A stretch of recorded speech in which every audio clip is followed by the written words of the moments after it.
There we are. How you doing, sir? I'm all right, my man. How you doing? I'm doing good. I said if I have to do this interview with you, I have to rock a hat too. You can't be the only one rocking a hat today. Right on. I like it. I like it. Yeah. Appreciate it. So number one, thank you for this opportunity to be able to chat with you. Like I say all the time with our guests that we have, it's not an interview. I like to say it's a conversation between two individuals. We're just talking like regular everyday people. Right on. Right on. I get you. All right. So first off, for the people who don't know who you are, I let my guests introduce themselves the way that they would want to be introduced. So if you could introduce yourself to the world, how would you introduce yourself? I'm Tito Jackson. There you go. So thank you again. So let's just jump right into it. Let's talk about when you we can start at an early age. When did you know that this is something that you wanted to do? Coming from a legendary family, when did this become a moment that you're like, you know what, this is something that I also want to follow in the footsteps of? I think, when I was a little man, like most young men, they want to be like dad, So my dad played guitar. Mm-hmm. And with his brother, every weekend they would get together and play some blues, around the house. My uncle shows up with his guitar and amp, and they jam. I must have been 7 years old or what have you. I would sit there just stare at them, digging the music, wanting to do that too. Right. So my father would put away his guitar and tell all his sons not to touch his guitar when he's out at work. Of course, I did touch it. I was hard-headed, I guess, and played it all the time and taught myself, watched him and say, well, can't wait till he go to work, so I could try it, and one day I broke the string and Dad found out I was playing this guitar and he scolded me for it. And then afterward, I'm crying. He sat me down in the chair, put it in my lap, said, show me what you know, like that. And so I'm playing and crying. And he was surprised that I could play things. And so he looked at my mother and said, this boy really trying to play this, huh? and my mother said, I told you, he's not playing with your guitar, Joseph. He really likes it. He likes the instrument. My father, tell you what, you can have this guitar. I'm going to give myself another. I guess he must have felt guilty for how he beat my butt. He wound up giving it to me, man. And said he get himself another one when he get paid. But he said, I want you to learn every song on the radio that you like. And that's what I was doing, man. Was listening to Temptations and what have you, and playing little songs like My Girl and what have you. And it would be myself and Jermaine and Jackie singing in the room trying to beat the Temptations and that whole thing. Michael Marlin were just too little to even be a part of it. They were still playing with little toys and cards, rolling them around on the floor like little boys too. Yeah. But they're begging us to be in the group, We're like 4 and 5 years older than them. And we tell them, no, you're too young, We're 10, 9, 10, 11 years old, and they're only like 4 and 5. So that's too young to us. But Michael went to school, at Elementary Garnett, same school we all went to. I was in that school at that time. And they had a play where, all the kids go to the auditorium and our class to do whatever.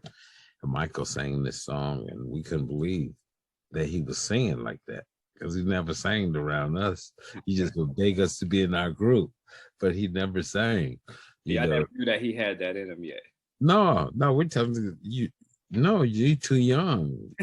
It's impossible for a young man to sing like that. Right.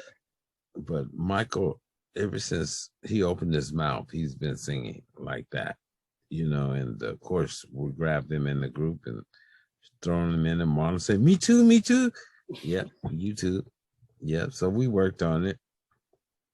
And we used to sing a lot in the room, trying to work out harmonies like the records we were listening to. And my father telling us to be quiet in that room, making all that noise. I'm trying to sleep. I got to go to work in a few hours. And And my mother one day said to him, Joe, I think you need to listen to them.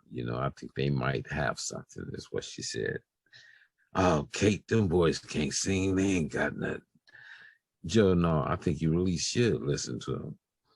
He finally gave us that rehearsal and his mouth flew open. He had a dream. He rushed to the music store, bought all kind of mics and a couple of amps and a PA system, got all this stuff on loan. I don't know what he told the music store man, but he came home with all this stuff after he got paid and put us on a regular rehearsal schedule where we rehearsed every day at least for 3 hours. 3 hours. Sometimes we have double rehearse for 6 hours, but that was every day, seriously rehearsing. And it was so sudden that we rehearse after class. We'd be rehearsing and kids are still walking home from school. That's how quick. We just dropped our books and went right to the mics. Kids used to fight over positions in the windows we had at our home to peek in on the rehearsals to see what we was doing musically.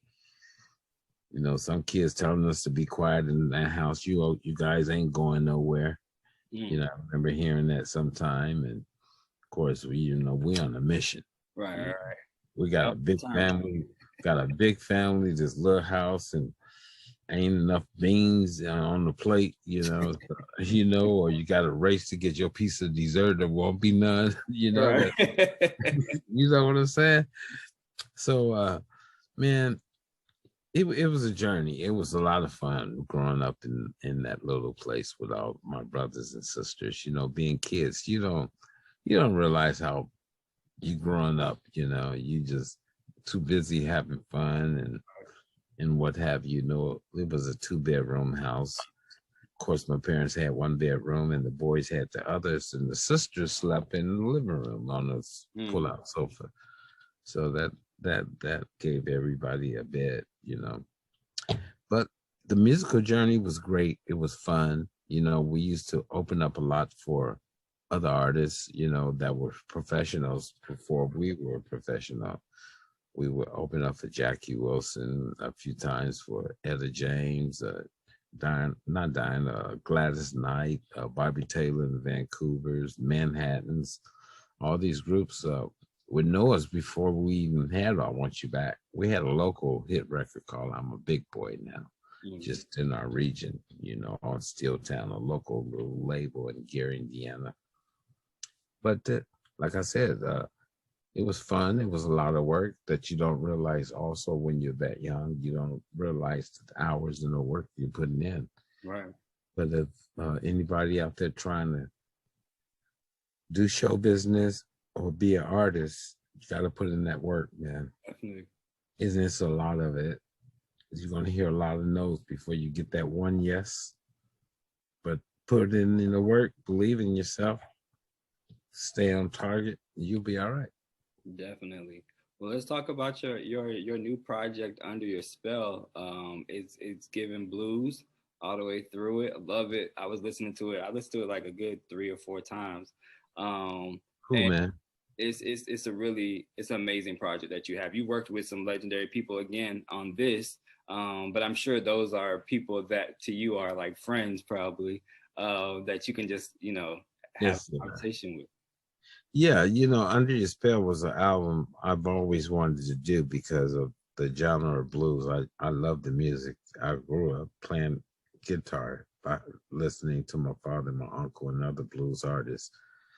And I wanted to try to put together a record that would be enjoyed by more than just your average blues listener. I want to sort of lure some of the pop fans that the Jackson family have, as well as outside pop fans as well, to the music. And that's why I didn't want to do your traditional slow Left Me Baby. I didn't want to do that kind of blues. I tried to do something that you can put on in the barbecue, and also the whole family can enjoy the music. So that was my my aim for that, and I may have accomplished that. I hope, with especially songs like uh, Love One Another, and All in the Family Blues is another one that I really like. That's a duet with Eddie Levar. It Right. talks about family blues and how everything's going to be all right soon, you know. So And I think that love one another. I think you made a good message out of it. Even in the video, you had different generations in one video on this cover on this video. yes, well, I tried to invite friends that share that message. Of course, they were eager to be part of the video. The Kardashian family, as well as Denise Williams, Magic Johnson, Chris Tucker, my entire family, Janet, my mom, my sons, 3T, and brothers as well. So Right. it's a great message, and they all want to share that message to remind the world to love one another. No more George Floyd's, no more storming of the Capitol and all the other things and the problems we having in war and all these things. It's time for the world to make a flip flop, you know, and love one another instead of hating each other. Definitely. And now that you see how the generations, as far as like the music industry goes, you've seen record sales, you've seen CD sales, you've seen even tape cassette sales, you've seen different types of forms. Now we're in the streaming world.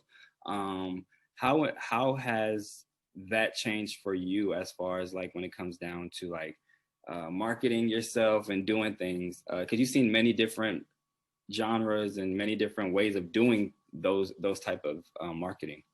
Well, I think when an artist is creating his music, he has different type of love for it. You know, where we hope this becomes successful, and Right. so the best thing you can do is try to do the best job you possibly can. Right. Music is going to continue to change forever, so you just have to stay with it. When you do good music, it becomes interesting to all. So I think the answer is just as it has always been: do the best you can, do a great album, great things and good things get out there, you know. So Yeah. that's where my head is with this. And what can we look forward next from you? We're in this season of your album. You know, you already put the video together. What's next? Are you going to do anything with like a tour or anything with this album, or what direction do you want to go with it? Yes, a tour is currently being set up right now. It's called the Love One Another Tour, and it should be going out late October, November. So that's the guide right now. We'll definitely be looking forward to that tour. Prayerfully everything goes right, because we had a crazy year last year. Yeah, we did, sure did, didn't we? Yeah, definitely. So here at the Sit Down, I got three are the three last questions we usually ask our guests when they come on to our show.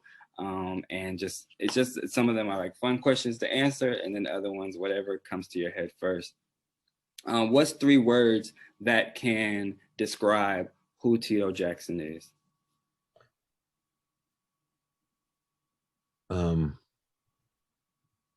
A friendly person.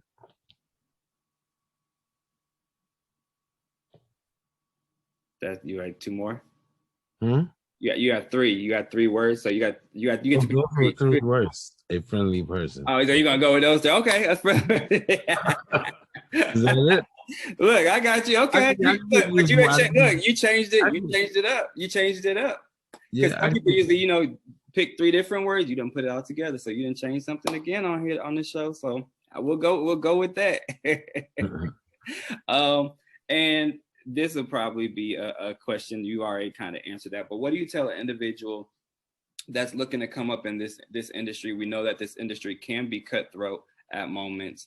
What is those words of encouragement that you can give them? Well, if you're doing music for a profession or want to become a professional in it, you have to love it first. Right. And if you love the music, you can succeed, because without loving music, you can't be as good as you could be. Never give up. Believe in yourself. If you really feel you really have it and other people think you got it, never give up. You know, sometimes we want to overjudge ourselves, whether it's to the goodness or to the worst. Getting as other opinions, friends will tell you when you suck, and they will tell you, "Hey, man, that's dope." You know, they'll let you know. So don't give up. Definitely. And then our third question that we ask is, if this is going to be interesting to hear from you to say what you're going to say on this one. If you could be anybody in this world, who would you want to be and why? If I could be anybody in this world, I would want to be myself, because I can only think of what I would be and how I would be. And I've always tried to be a great person to other people, because I treat people the way I would want to be treated. So I have to say that I would want to be Tito Jackson. Absolutely. I mean, who else better would you want to be, right? Exactly. It is what it is. Definitely, definitely. Well, I want to again thank you for coming on our sit down. We know there's a time constraints that we have with each other, but again, thank you. I know you have other press that you need to do. Keep going. We'll definitely be reaching out to your team, and we look forward to talking to you again, sir. Okay. Thank you for the interview. Absolutely, and be safe. All right. Thank you, Mr. Kemp. All right, no problem. Have a good one. All right. Take care.